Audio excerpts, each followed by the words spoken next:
ஸ்ரீபெரும்புதூர் தொகுதியில் அண்ணாமலை பிரச்சாரம் செய்யும் போது இந்தி எதிர்ப்பு பற்றி தவறாக பேசியதாக அவர் மீது விமர்சனம் எழுந்தது. மக்களவைத் தேர்தல் தமிழகத்தில் நெருங்கி வருவதால் தேர்தல் பிரச்சாரங்கள் தமிழகமெங்கும் களை கட்ட ஆரம்பித்துள்ளது.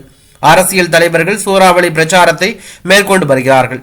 பல்வேறு இடங்களில் அரசியல் தலைவர்கள் மற்ற கட்சிகள் பற்றி காரசார விமர்சனங்களை முன்வைத்து வருகிறார்கள். ஸ்ரீபெரும்புதூரில் பாஜக கூட்டணி சார்பாக தமிழ் மாநில காங்கிரஸ் வேட்பாளர் வேணுகோபால் போட்டியிடுகிறார். அவரை ஆதரித்து இன்று பாஜக மாநில தலைவர் அண்ணாமலை பிரச்சாரம் செய்தார்.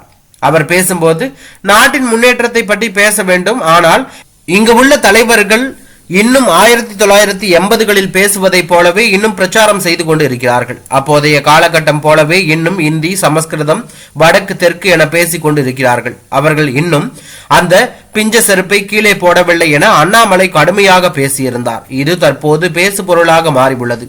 காரணம், இந்தியா முழுக்க ஒரே அலுவல் மொழி என மத்திய அரசு அறிவித்து 1960 காலத்தில் இந்தி மொழியை திணிக்க முயற்சித்த போது தமிழகத்தில் பலர் கடுமையாக போராடி உயிர் தியாகம் செய்து இந்தி மொழி திணிப்பை எதிர்த்தார்கள். இப்படியான மொழி திணிப்பு போராட்டங்கள் குறித்து பாஜக மாநில தலைவர் அண்ணாமலை சர்ச்சைக்குரிய வகையில் பேசுகிறார் என அவருக்கு எதிராக இணையதளத்தில் கருத்துக்கள் பதியப்பட்டு வருகிறது. இதற்கு அரசியல் தலைவர்கள் இன்னும் எந்தவித கருத்துக்களும் தெரிவிக்கவில்லை. இது தற்போது அரசியல் வட்டாரத்தில் பரபரப்பை ஏற்படுத்தி உள்ளது.